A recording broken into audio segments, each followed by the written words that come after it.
Sound effect is a broad term. You've got hard sounds like gunshots, foley sounds like footsteps and clothing, and background sounds like wind and city streets. And finally, we have sound design elements. These are sounds that tend to be used to aid the edit and give plot points added drama. Today we're going to show you how you can use sound design elements to give your film extra impact in a smooth but pacey edit. Welcome to the Film Look. Thanks to Premium Beat for sponsoring this episode. We recommend you check them out whenever you need a great track for your next film. Visit their royalty-free library to see what we mean. We've added a link in the description below. Like you've seen time and time again, we're going to be using our film The Asylum Groove as a reference for this episode. If you haven't seen it yet, there will be a card in the corner and a link in the description. In this scene, our character Sam is about to pour water over his head, which causes him to wake up from his daydream and suddenly slip into a nightmare. Here is the scene without any sound design elements. What you're about to hear only includes dialogue and foley.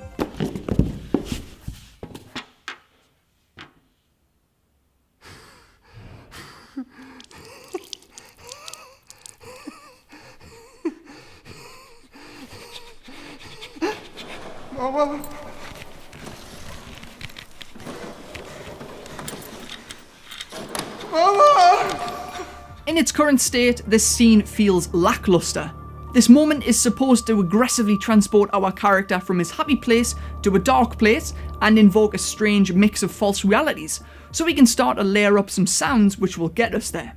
Firstly, let's grab a punchy sound effect and add it onto the cut mark. We have this sound here.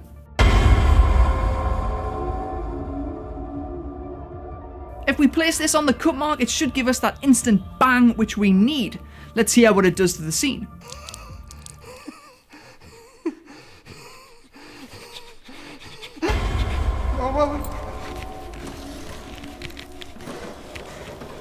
Okay, this is getting us somewhere, but there still are a few missing elements.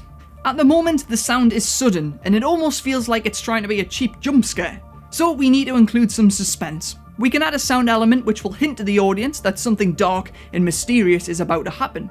We need to add a crescendo, which is a sound that rises in volume or intensity. We can actually create a crescendo from our existing impact sound. If we duplicate that sound, then reverse it, it transforms from an impact into a slow rising crescendo with a strong punchy tail. Let's have a listen.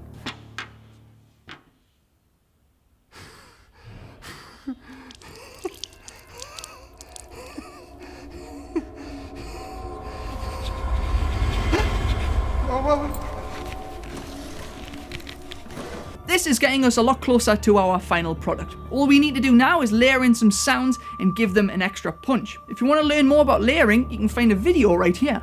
To help give the moment even more impact, I've added a few more sounds. Firstly, I layered in a low rumbly impact. This is similar to the first one, but has more low end for a crunchy bass tone.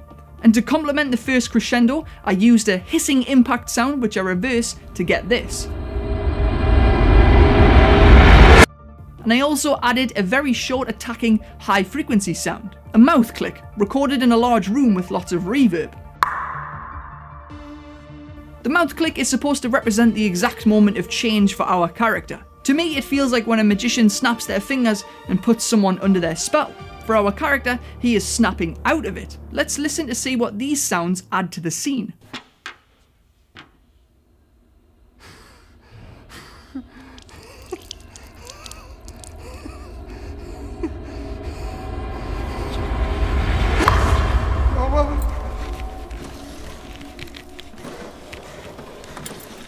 The only thing left is adding the music and manipulating it. Let's have a listen to the final scene.